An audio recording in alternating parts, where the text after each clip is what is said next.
What's up, guys? My name's Alexis, your host with Praises in the Pod, and I'm so excited to be in the studio with Kasey and Matt Hopkins. You heard Kasey's testimony last week, and as we were sitting in here the last time, I was like, you know what? Do you think Matt would want to come on too? And you were like, yeah, let me talk to him. So you go home, you talk, and we're back. Here we are. It has been a while, though, since we recorded. Yes. Yeah, and it still hasn't even came out yet. I'm terrible, y'all. But I like to be ahead of the game, just in case life happens or whatever. So with that being said, we're going to start off in prayer, and then we're going to jump right in. So here we go. Lord, Heavenly Father, just thank you so much for today. Thank you for your continuously just blessing our lives. Every step that we take, Lord God, you have been there. Maybe in times where it feels like you're not there. We know that you are, Lord God. We are just so thankful for every hand, every blessing, everything that you have done in our lives to get us to this point today, Lord. We just pray that you speak to us and through us, and let this episode glorify you. In Jesus' name I pray. Amen. Amen. Amen. All right, so give us a little recap for the people that maybe haven't heard. So they're about to jump off this one and go back to yours and listen. Okay. But give us a little recap of what we talked about last time. Yeah, so I just kind of shared my story, and I think something that God has just revealed to me in my adult life is that every testimony is important and every story is God's story. And even if you had a happy childhood and just a relatively good life, and you weren't necessarily going down a wrong path, and God saved you from that.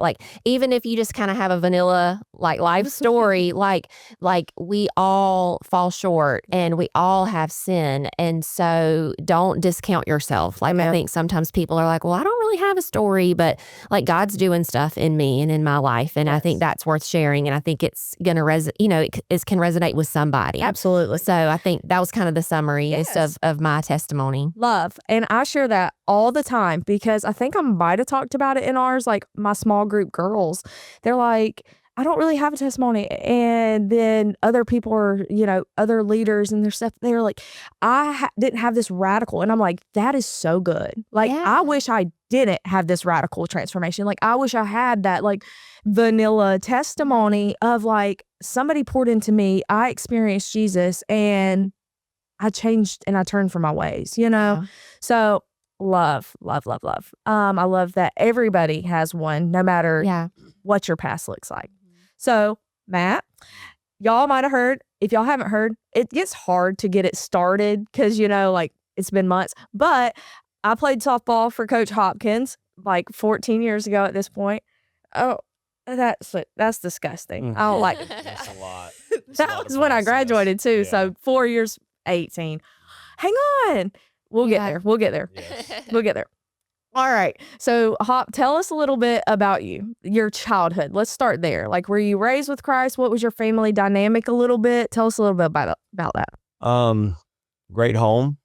Not necessarily a Christian home, but your traditional old Southern home where, even if you weren't a Christian home, mom took us to church until we could rebel and got older and didn't want to go. But, mom would take us because it was small town. I grew up in Sandersville, so she's getting us to church, and bless her for that, kind of planting that seed even early, doing that, whether she even knew it or not. And I've got two older brothers. Both of them kind of bolted out as soon as they got to an age where they could make decisions and things like that. And as I got a little older, I had a best friend in middle school. We talk about divine appointments and God putting people in your life. And it was one of those relationships where I spent 2 weekends a month minimum at their house, spend the night. And, not because I was having house problems. It's just because he was a good friend and my parents were okay with it. And his granddaddy was a famous preacher kind of in our town. And so they drug me to church all the time. And so even though I was acting out and searching and doing all these different things, they still had me in church. And so I was with them, and their family was, Christian mom, Christian dad. And so those little things were just growing within me. And I'm giving you the very abbreviated versions because as anybody that knows me knows I could talk for a little while. So leading into high school, very much just like most youth, I was searching for some kind of truth. I was for an identity, and I've got two older brothers that have done this, and maybe that's my identity. And I kind of chased that for a little while, and, sports and everything else. And then my sophomore year of high school, God, you talked about the vanilla mine's pretty vanilla. Mine got harder after I got saved. Really? Just through some stuff to deal with. But, I get into my sophomore year of high school, and God has just constantly kept me out of problems where, I had people that invited me to go do drugs or things like that, and something came up where I didn't. And, and it just kept me out of it. And then finally I get invited to a discipleship now, a D now, Right. and a lot of people don't even know about those anymore. But we had a sleepover, and I still remember just being overwhelmed at age 16, just with the feeling of the presence of God. And I remember just unloading everything. It was just a moment of confession and, just freeing. And then from that point on, I think it was March 21st, 2001, I got saved as a 16-year-old, and it kind of changed my household as well. I started working, being a leader within FCA, and being very active with my youth, and my entire outlook on what I was trying to do as a person changed. Wow.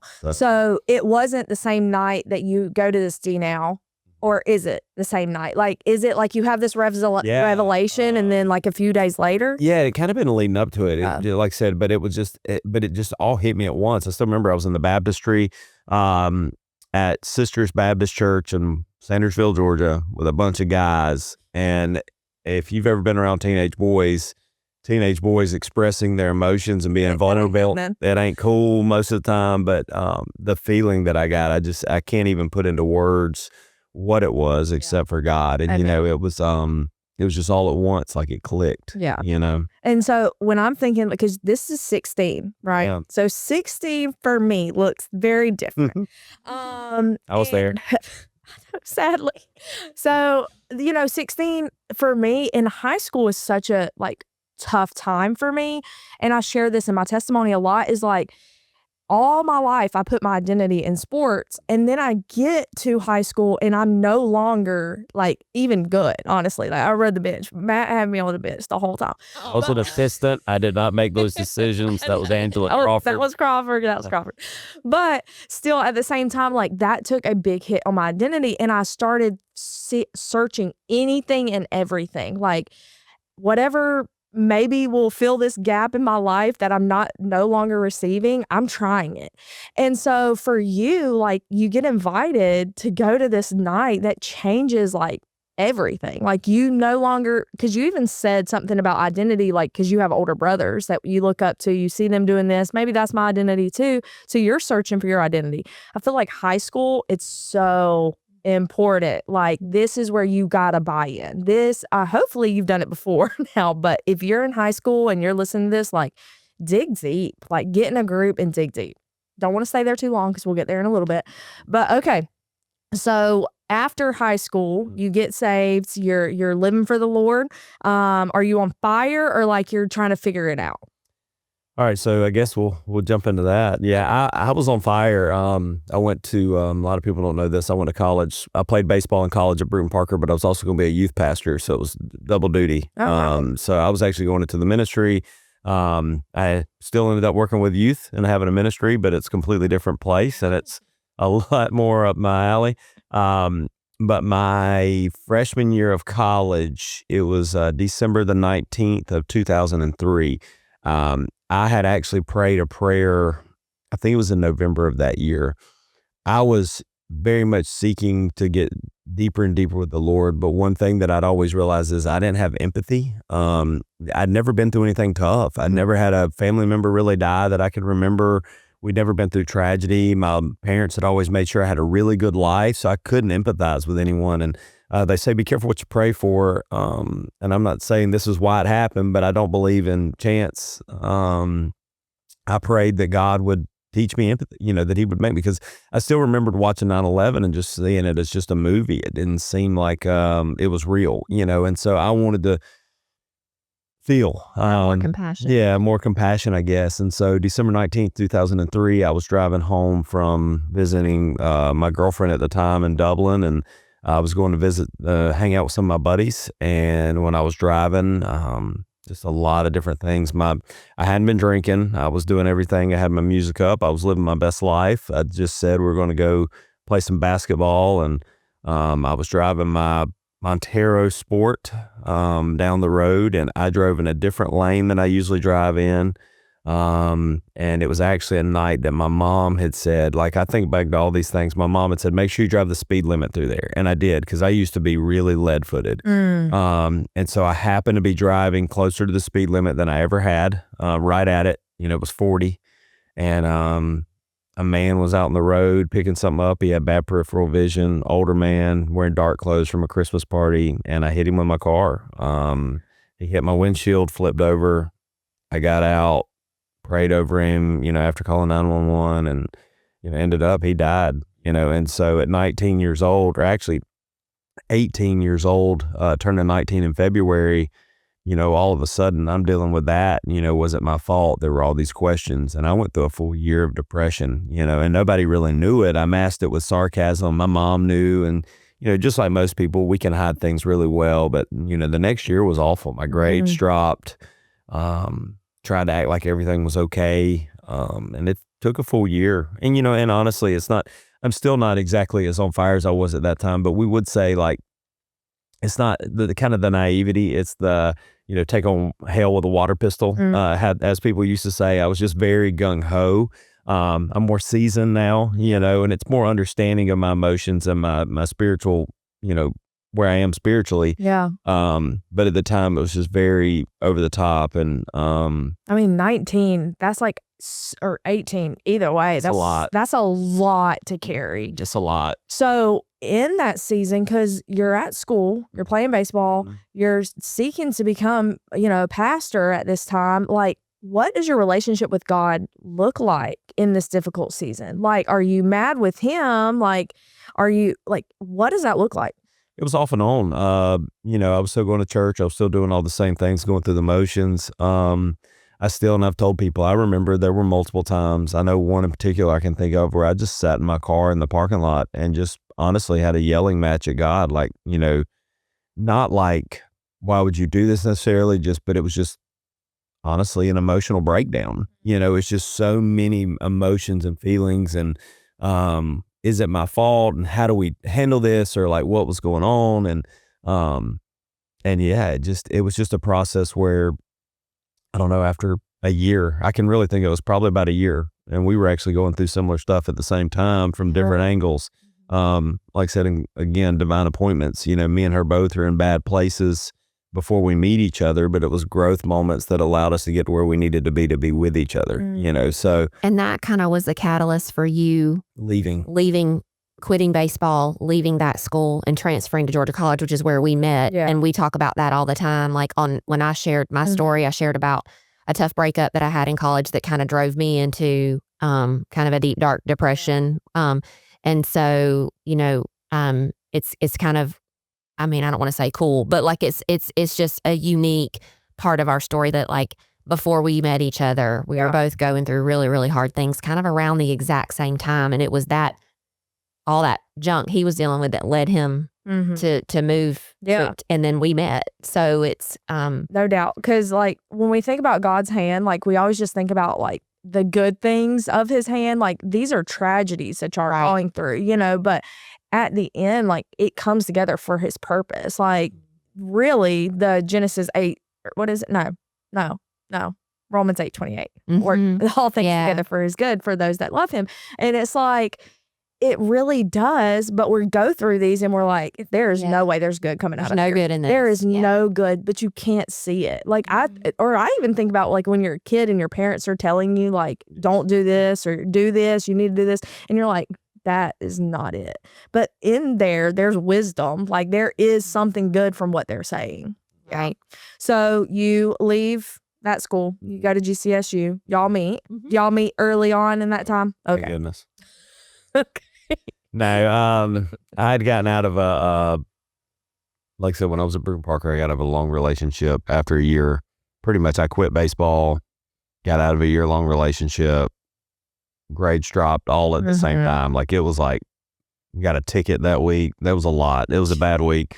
I even tried to spill that on the cop. He didn't buy it. Man. But we ended up, I left there, went to Georgia College, met up with a really good group of guys, and got connected, and I think that's the key is, even as an adult, I tell our boys all the time is be my baseball boys is, you got to find something to be anchored to and a connection that's healthy, and so great group of guys. We were both our paths were coming towards each other. I was involved with BCM initially. She was too a little bit because of a friend, but not a whole lot. And then campus outreach.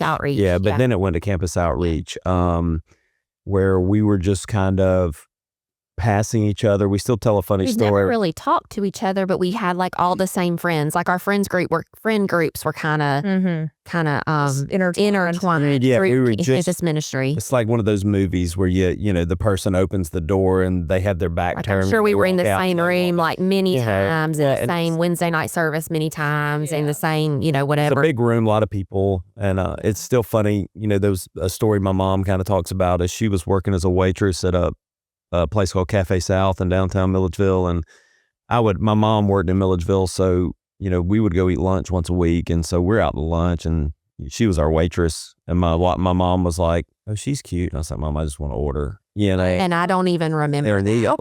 And I didn't. So this was way before I was even. And my mom had to remind me, so we were definitely not searching. And the next thing you know, we're bridge jumping at Lake Sinclair off the train track. And I do remember him from that. I was like, I had my shirt off, so it's kind of cute. Yeah.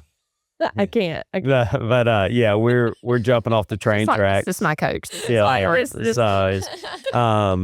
So we met, but we didn't talk much. We didn't talk. We were just hanging out, and I was like, okay, but then we went to Christmas conference in December of 07. No, 06. 06. One fun fact.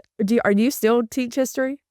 All right, so I'm a sociology professor. Sociology. Okay. I'm not doing world history anymore. Bless everyone. The fact that you keep pulling these dates out, I'm like, it makes sense. Yeah. It checks out because you are like straight up to the day, to the time. What was that? 2007? It serves him well in his coaching job because I he can go, everything. Do you remember this game of the playoffs? We were down by this. Like literally can remember where we were, what time it was, what field we were playing at. Like it's elephant memory. It's kind of crazy. But I can't remember if we have certain things at the house or other stuff, but I can remember that. Or something about the keys last time. That was my fault. I took his keys. Yeah. I had a call. Yeah. We then keep going on that if you want to. Sorry. But no, so we went to Christmas conference. And that's big it all kind of started. And then we started just running into each other a ton. Yeah. And I remember right before I ran into her, and I tell my boys this all the time, is I actually said a prayer. I was like, God, because I was looking really hard. I'm about to graduate, and I'm like, man, I got to find a girl, So I think we both kind of were. I was too. Like we both were like, and I think God had put that desire in both of our hearts of like having a family. Like I knew from a very young age, like I wanted to be a wife and a mom. And I think he knew that too. So I think we both were kind of like, oh my gosh, we're getting close to graduating and like, we don't, like. I know. And it's so crazy because we put these expectations on ourselves. Like before we graduate college, we have to have our wife, like, and it's hard because I know like for me, I did it, but we do put that on us and there's no timeline, but for y'all, it worked out great. Well, it was the day before I met her. I remember I prayed. I said, God, I'm tired of trying to look for someone. Like when it's your time, I'm not going to look anymore. Like when it's your time, just, bring that person in my life, and literally the next day, she was listening to George Strait in a hotel room and I heard it and I was like, well, what is that? And I walked in there and I was like, well, hey, how are you doing? Big George Strait fan. And then we just kept running into each other. I knew, and then like our group went to dinner and we sat across from each other. And I wasn't even going to dinner with them that night. I saw them going. I was going with some other people, and I saw them going to this place. And I said, "Hey, I think we'll go to dinner with them." And I went and sat across from her, and we talked all night. And it was probably like 20 of us like at this restaurant for dinner, and we ended up across from each other, just the way we sat at the table. And it was like nobody else, like we just talked the whole time. It was like nobody else was there. And like really the rest is history after that night.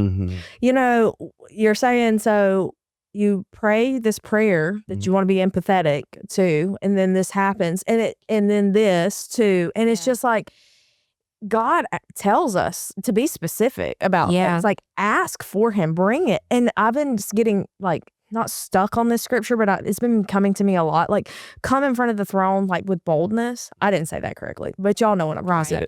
Yeah. And so, like, be bold, like, ask God for these things. Like, whoever said we had to be so vague, Like, I think about prayers that I pray and I'm like, I didn't know what I was praying. I was just like, but I knew exactly what I wanted, but I was intimidated to ask God for those things. Yeah, that's good. But, you do. I hear people also say, like, don't pray for patience. And I am one. I'm like, you know what? I do want to grow. I want him to seek my heart and teach me things. And so I pray for patience. It's probably not great, but he tries me. Anyway, so y'all start dating from then, like locked in, y'all good to go. Mm-hmm. Yeah. Yeah. It was pretty much like, and I can't remember when I shared my story, like how detailed I got about that time in our lives. But like that conference, that Christian conference we were both at, like it was so weird because, I had prayed like a very similar prayer because I was probably 6 months out of this kind of depression like that I had been in. And I had dated a couple of guys, but it was reaching and searching. And it was kind of like looking for that. Okay, what's next? And like, I could just kind of had this epiphany of like God, I should just be focused on you. Like, and so to me, going to that conference was like, God, please don't let me look at a boy here. Like, let me just like really work on. You looked at a man. Yeah. Okay. And so that was my prayer was like, God, like, I really feel like I've been searching for the wrong things. Like, I just want to focus on my relationship with you. And so, but yeah, that was like unexpected and really cool. And then so that conference was like in December. And then when classes started back in January and we both were coming back on campus, it was literally like he said, we kept running into each other. It was like the day I get back on campus, I was visiting a friend at their apartment and his car pulls up. And this is way before, we didn't even have each other's number at that point. It's way before the days of like there was no way we would have known. Couldn't have had our location. Yeah. Like, and he was there visiting a friend and I was there and we like walk into this parking lot of this apartment complex like at the exact same time. Wow. And then because we did have similar friends, like we would both get oh, are you going to that thing at Derek's tonight? Yeah, I mean, I think I might go, like, or whatever. So we just like kept seeing each other. And then I think it was through like Facebook Messenger. Like talking through Facebook Messenger. And then it finally got to where it was like, hey, do you want to go on a date? Yeah. Like, and I was like, yeah, that sounds great. And literally one date and it was like over. Her relationship status on Facebook became. And then it was like, okay, this is a good thing. What does it look like at the beginning? Because it seems like y'all are equally yoked in this. Like, so, and you're in college, like all this. How does the first beginning kind of go?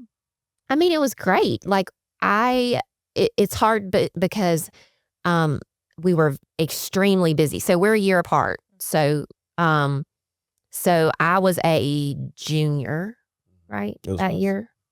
So that was your senior year, my junior year. Senior year when we met, your junior year. So I've got a whole nother year to go and he's about to graduate. And and I was in the School of Education, working on my degree in that, doing student teaching. And I was in an education cohort and he was a history major and all that. And so, I mean, it was just like your typical like college dating, like, it was good. It was really good, like the new and exciting and everything. So then we get to like, and we were trying to do it right because we had been, like I said, in relationships before that. Where we had recognized unhealthy patterns. Yeah. So we were really intentional about like just a healthy, a fun and healthy like relationship. And I was probably I think I said this when I shared my testimony. I don't remember, but I think I was a little bit distant from him. Like I wouldn't allow myself to like really dive all the way in because I had been hurt. Mm-hmm. Like I had really, really been hurt bad. And so, so I was, a little bit like I really liked him, but I was like, don't let me get so close because that's dangerous, And I think he could sense that in me. And there was like a moment where like you were driving me to go take my Gase. I remember, like, I don't even know if it was called the Gase then. It was a Gase. You were taking it at Rutland. Yeah. You drove me to like make it or something. And like, we were just talking and you were like, I don't know how you said it or what you said, but you remember this conversation? Mm-hmm. You were like, I'm not going anywhere and I don't want to hurt you. Like I'm in this for the long haul. Like, and it was so like genuine. And like, I felt like in that moment, like he's a good one. Like I can trust him. You just have peace. I had this peace, like, okay, God, like I think this might be it, Yeah. you know? And I felt like he was trustworthy. He was a good guy and like, he was going to take good care of me. And then like fast forward to, it was just my senior year. So it's funny because he really didn't know, I don't think, like what he wanted to do with his life after college, and he was graduating. He had a 4-year history degree. So it really was kind of like, well, my girlfriend is got another year. Well, there's this program, the MAT program, a master's in teaching. It's a year program. I could use my history degree, be a history teacher, and stay here and be with her for one more year. And that I think was how the decision was made. So then, I was about to apply for Georgia Power. Really? Yeah. Yeah. Wow. So that was a whirlwind. So my senior year was his year in that program. We're both doing like full-time student teaching classes. And in that time, he had proposed. So I'm also planning a wedding. So Fun. So my senior year of college was, it was just a lot. It was very busy. It was a whirlwind. So we graduated, him with his master's, me with my bachelor's, May of 2008. And our wedding was in June of 2008. Wow. And then we started teaching in Houston County in July of 2008. So literally, Teaching softball in June. all of the adult things happened in that summer. Like you just had to grow up and become adults quick. real fast. Yeah. So that's 2008, right? So that's when y'all moved back here. When do y'all have Ellie? So Ellie was married? born in 2011. Okay. So y'all waited a little bit. So we had been married for about 2 years before I got pregnant with her. Okay. So in your early years on, you are already coaching, you're working at a school, busy, all this stuff. Let's kind of jump a little bit later to when y'all actually have kids. Maybe? Okay. Sure. Maybe, is that good? Sure. Yeah. Okay. Yeah. What does that look like? Because y'all are so busy. Now you have kids, you're coaching, and we know that coaches' lives also, like, it's very demanding. How does that wear and tear kind of on y'all's marriage as well? Like, or how do you word that? I don't know. Like, how does it feel? Yeah. Tell me. Yeah. I mean, do you want me to start on that? If you want to. So If you want to. well, She's like, matter of fact, I've been waiting on this. Well, it's hard to kind of know like where to start or I haven't really processed that part of our marriage a lot. But like I've told you before that I didn't like know that I was marrying a coach. Like when we were dating, I didn't know you were married. He didn't know he was marrying a coach. This wasn't a life that like, you know, there are a lot. I'm friends with a lot of coaches' wives, and I love coaches' wives.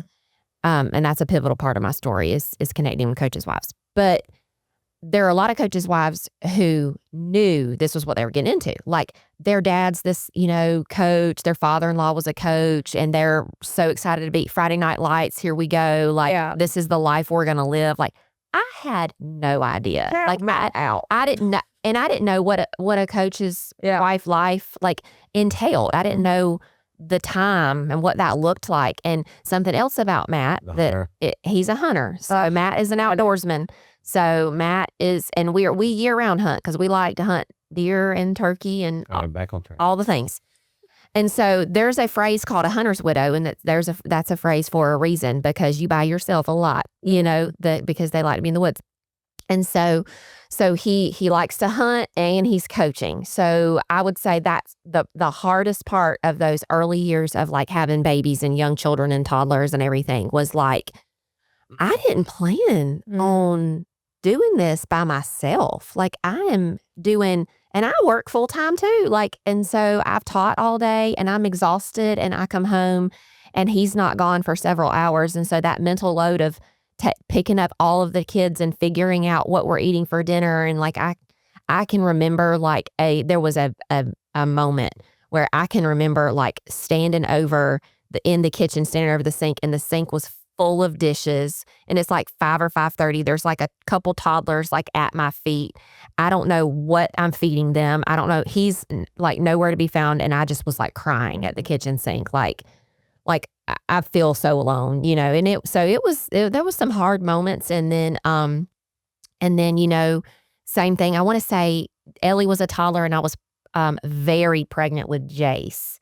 Same thing. I had a kind of a breakdown moment, and it was like, he wasn't home yet from practice, and I was bent over the bathtub trying to bathe my 2-year-old, very pregnant, like could barely bend down, and it was like, I should have a helper. Like, this is hard. Like, so, and not to, I'm just being honest. Like, I don't, want to sugarcoat things. Like, there were moments where it was very, very hard. And like, we had some hard conversations, and I told him, like, I didn't sign up for this. This is not what I thought. And also too, I think it's important to note that early on, you mentioned he was your coach. He was coaching softball and baseball. And for anybody who knows now, he no longer coaches softball. Yeah. And I think that's because he wanted to keep his family. Yeah. Like, no, I was told that I had to choose. It got to a point. But really, because the season ends. So literally, little break, if you coach baseball and softball, it's year-round coaching.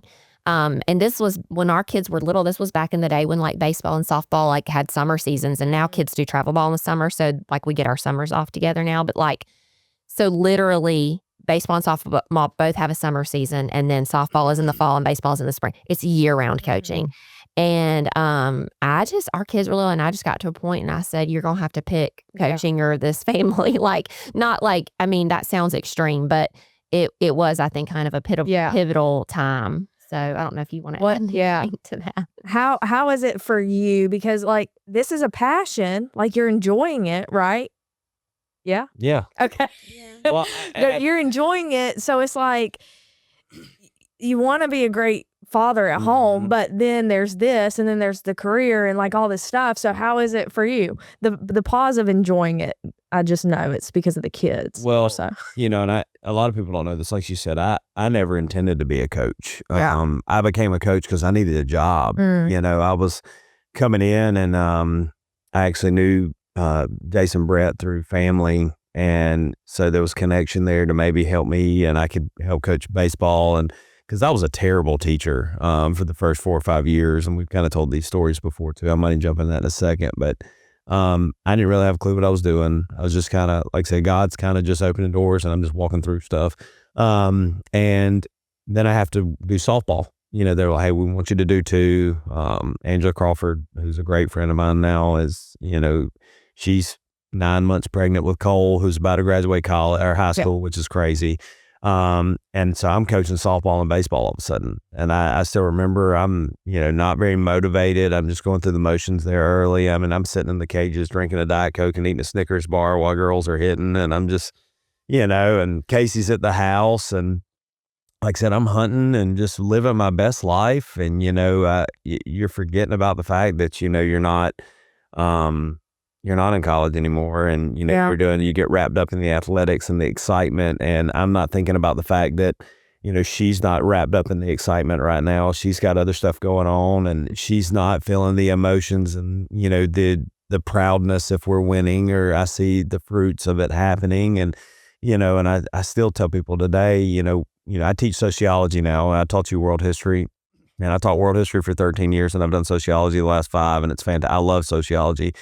And I tell them, they call it the second shift, and we don't really think about it now. The second shift is moms are having to work a job with the men now to provide economically for their families. Well, they're still expected to do in a lot of homes what they were expected to do 50 years ago, and that's just not realistic. And I would get home, I would want to eat, and then I would go lay on the couch and watch TV and veg out, because I remember I'd be like, I don't know why she's giving me a hard time. I've been dealing with kids all day, and then I've been coaching. I'm exhausted. I worked harder in the afternoon than she did, and no, I don't think that anymore. I know. We've come a long way. So, and she'd be like, can you come help me with the dishes? Well, I'm a put it off person. She's like, I want to do it now. Yeah. And so she would get so mad at me for not coming to help right now when I don't even feel like I can get my body up. So it took years. And I just needed help, because I knew if I don't do it right now, when my butt goes and sits on that couch, it won't get done. Then I'm going to be more stressed tomorrow because, again, I have this sink full of dishes. So it's just a cycle. And that was something as a coach, and I told, that I adapted over the years, was I figured out with my kids, if I ever laid down with stuff that needed to be done around the house, if I ever sat down, I was not doing anything. Yeah. Like I was going, so I needed to ride the energy wave I had. And you can ask her now. I don't know how we got to this point, but I do the dishes. Does all the dishes. Yeah. They drive me nuts if I see one. Sure. If she can ever get me going a little OCD, I can, and my ADD focused, it works.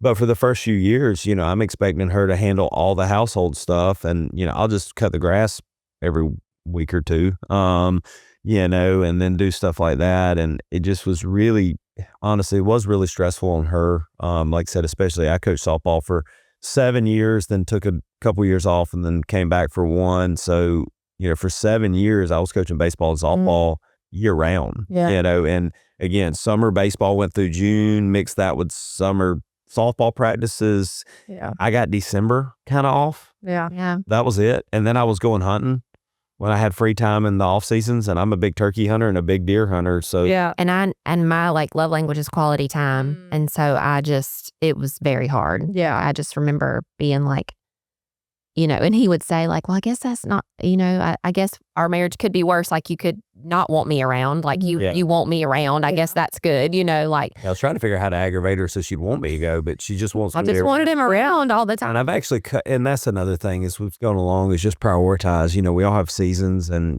my time right now is more for our kids and my wife. Mm-hmm. And it's when they get older, I'll have plenty of time to go hunting. But I've dialed back we still get into a little bit of, oh, you're going hunting, huh? But I don't Once in a while. I don't go much. It's way better anymore, just because it's not realistic. We don't have babies anymore. Yeah, our kids are independent, so I can handle a lot more But now. in the grand scheme of things, like what I've heard y'all say basically is like y'all had a lot of conversations to lead up to this. Like, Yes. it wasn't like one day like Matt like came home and he was like, you know what, I want to be home more. Like I'm gonna do this. Oh, Like it was like It was a correct. process. y'all communicated and like figured out boundaries, and like the same thing with just life in general. Like the longer you do it, the more you learn. But it's so important when we see people that have already experienced things and we hear like, hey, what did you do? Yeah. And you're saying like communication is like top Yes. tier, like saying what you need. Yes. Yeah. And just not feeling like you're greater than the other person. Yeah. It's not when I finally realized fully, like my time's not more important than theirs, and you feel like we've talked about before, like a tag team. It's like, okay, hey, you're at the house now with the kids. I've got to go out and do stuff now. And you feel like Passing each you're other. just passing High each five. other. Yeah. I don't want to miss life, and we're also very different. I'm the baby in my family, and I can't stand for people to be upset with me, especially people I love. Yeah. So I want it resolved immediately. So I'm going to talk about it. And if somebody's giving me the cold shoulder, and I also can read people really well, but she doesn't like to talk about If stuff. he's made me mad, I'll do silent treatment a little. Process I'm a processor. Like I need a minute. Like I'm not ready. But that makes us have to go, like, I'm not going to let it be unresolved. So we're going to have a discussion about it. And so that's, And it's just over time. I mean, it, like you said, communicating like how I'm feeling Yeah. and knowing that my feelings are valid, but I've also not always seen his perspective as well. So I had to learn to put myself in his shoes. And I will say that I think I can't let today end without making sure I communicate this and really what really changed my heart with his coaching and my perspective. So I think I mentioned like FCA and things like that, and I didn't know that FCA early on in our marriage supported coaches and coaches' families. Like I just thought that was a club in high school where you went and like it was just for athletes, like just for kids. And but as a young coach's wife, I learned a lot more about all of the things that they offer and what they do. And so like one of their sayings is like to and through the coach, and like they minister to athletes, but to coaches and coaches' families. And we started going, I think Ellie was Ellie a baby the first time we went? Or no, Georgia was a baby. Georgia was a baby. She's 18 or 19. In like 2018, 2019. We went for our first time to FCA family camp, coaching family camp. And it's like one of the most amazing experiences we've been, I think, like 5 times. But just in the process of like surrounding myself with other coaches' wives who are Christians, who live this same life, I have realized a few things. One, I am not alone. There are other people walking this same path. And there's a community that you can connect with. And it's so amazing to do that because you feel so seen.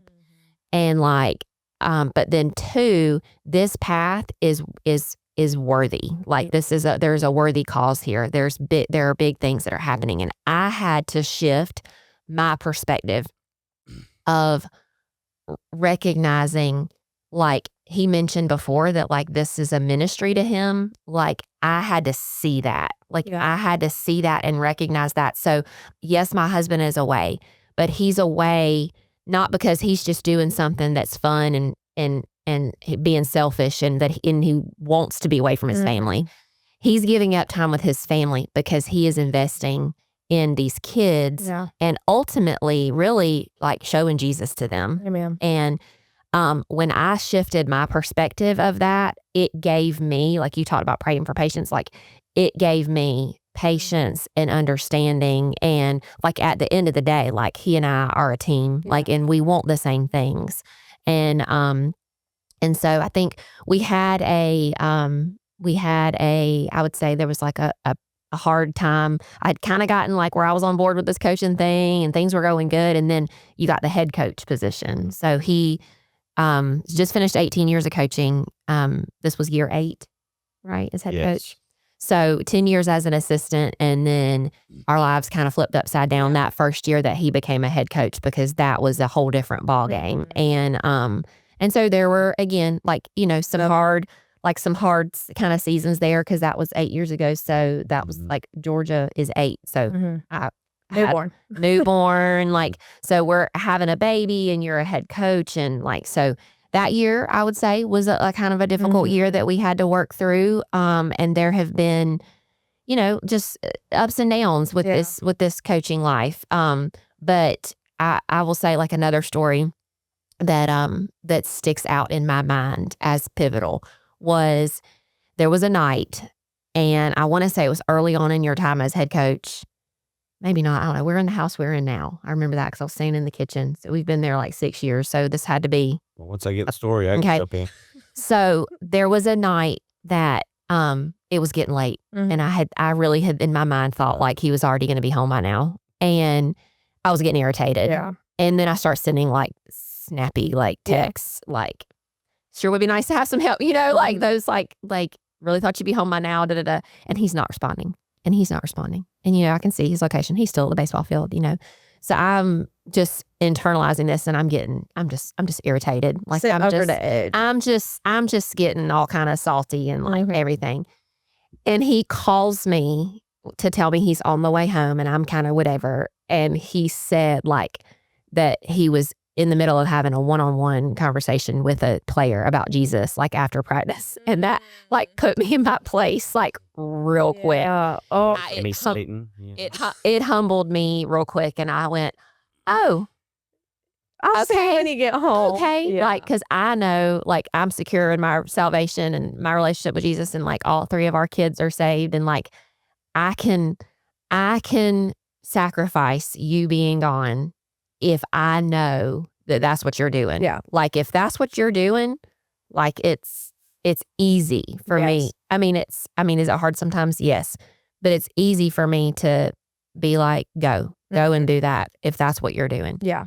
And well, I'm glad you said that, because I told you a little bit about what me and one of your baseball players talked about. He goes to our church, really bought in, plugged in. He just went to camp, and I had a conversation with him. I was like, as like a baseball player, senior, like, is it hard to really walk out your faith at school? And he was like, honestly, like he flipped it and was talking about like Matt. And he was like, he makes it a lot easier because he leads so well. Like he gives an opportunity for like conversations to be had. Like, of course, there's still going to be some players that, they out there living and doing these things.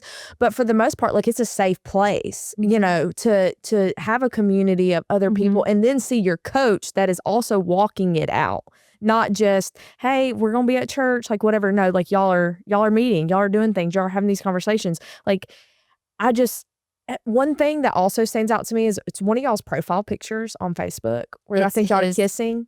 That's mine. We're at the baseball field. I'm obsessed with that photo in the not weirdest way. That's been my profile photo for years, and I won't change it. No, because I think about how that is also like they see you love your wife well. They see you love your wife at the ball field. Like it is just so beautiful to me. Like, it's a great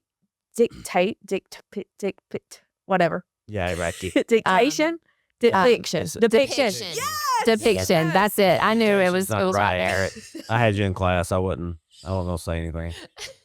So anyway, he did have to pass me. I had a 69. And Oh my goodness. Anyway, Oh my goodness. but I just love that, because not only are you walking it out, not only are you trying to speak to and through to these kids, but you're also showing them love your wife, like put your wife in your family, because your kids are always at the ball field too. They've grown up on a baseball field. Love. Yeah, they have. Yeah, that picture is like, I treasure that. And it was a mom. It was a player's mom that caught it, and she just always had her camera, was taking pictures. And I love that picture because I think either me or my kids or all of us that are in that picture, we have like an Uncrustable in our hand. We're sitting on the picnic bench, like we're just, and he's literally walks by and just gives me like a quick kiss. Like, it's like sweet. And yeah, that's a good one. You can't see our faces or anything. It's kind of like far away, but it's a good one. Yeah.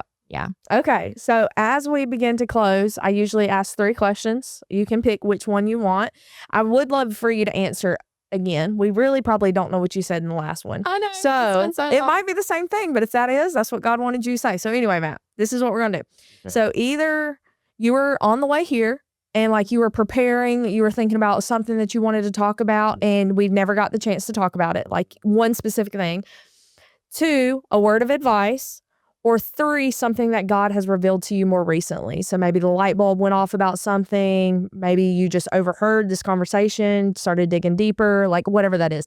How would y'all want to end it, both sides, today? I was gonna. I didn't really have anything there or anywhere else. It was more just expanding on, kind of what you were even talking about with, my player had talked about is, and you can do the thing where you hold up the sign to tell me that's enough time if you need to. But I had short story. I spoke at a clinic last fall and I was like, man, it's 45 minutes. I hope I got to make sure I reach all my time. Mm-hmm. I'd got about halfway through my talk and the guy held up the sign that said, you have 5 minutes left. And I was like, oh man. So anyway. He can talk. Both can, really. She, and it's something she's told me before. It's like, when this stops being a ministry, we're done. Mm. And it is. She loves the winning and she loves the playoffs and she's gotten really into it. It's easy when y'all just keep winning. No, but it's been fun. Well, it's been fun watching her evolution as a sports wife and now. Is like she's there, she's got her spot, she's gonna sit there and she's gonna cheer. In my spot. And the pictures, there's some pictures. It's like that church pew, like oh no kid, no, she's like tried to get me to come do stuff with the spot while I'm trying to coach, and I'm like, what? Yeah, don't do that. Don't do that. Yeah, well that's a whole other story. But you'll see the pictures in the background during a game, and she's like, it's like the most dramatic thing ever, but it's like I tell my guys, and it's, again, I think as I've done this, my coaching life has gotten easier, is to where the more I invest my ministry portion of it, the easier the on-field and the program stuff becomes, and I tell my guys, honoring that, and I tell my guys, and I tell people, I'm like, I'm not saying if you live a really good life, that God's just going to pour it on you, but it will, and or it's going to be easy, because it's not. I deal with a lot of crap. I just don't let y'all know what's going on. But I tell our guys, if you're not a better man when you leave the program, then it doesn't matter what we do here. I failed. Don't go in so because our kids are so misguided, within their own homes. In a lot of cases, it's turmoil, online, social media presence, and each other. Yeah.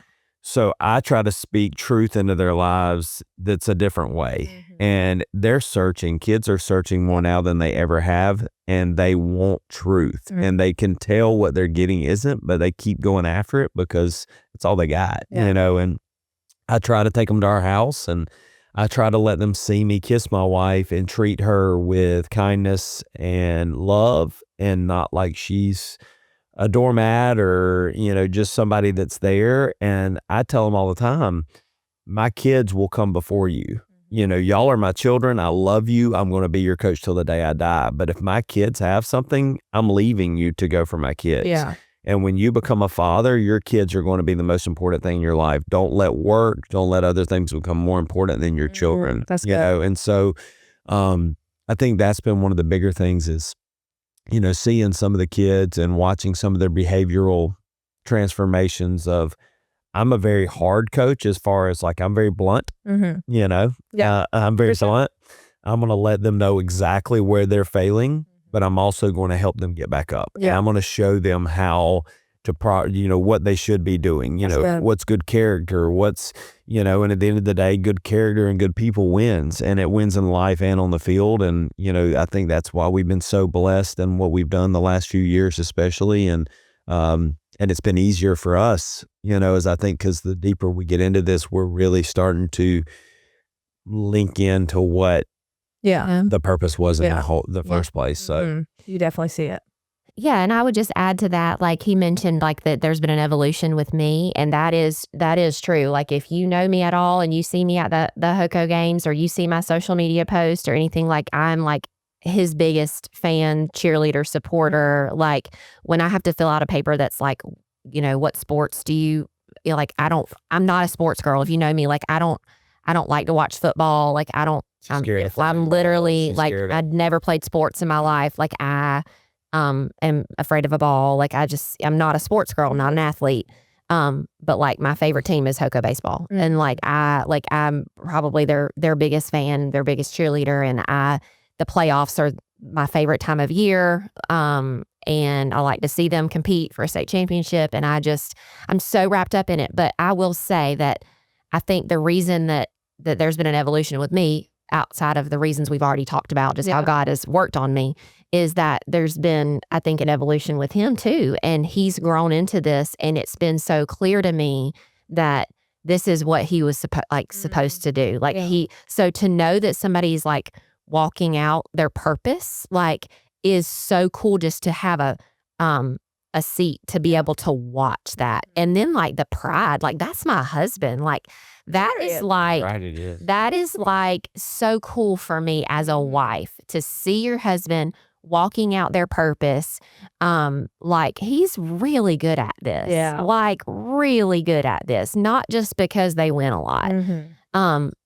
They win a lot because he does know what he's doing. But like from a culture standpoint, from a culture and program, and from a leadership standpoint, like you have really evolved. And like to think that like you didn't even know you wanted to be a coach 18 years ago, to look at like what he's accomplished and where this program is, and like and just what all it's become. It's just been so cool to watch. So I think that would be my thing to like say to young wives or like young married couples is like we can be selfish and want them all to ourselves and want them home all the time or whatever, but continue having those conversations, like continue like supporting them, encouraging them, and then allowing them to walk out what their purpose is, and then to be able to support them in that. And it's a mindset shift, and it's a choice. Like I've made the choice to be a supportive wife. And it's just more fun that way.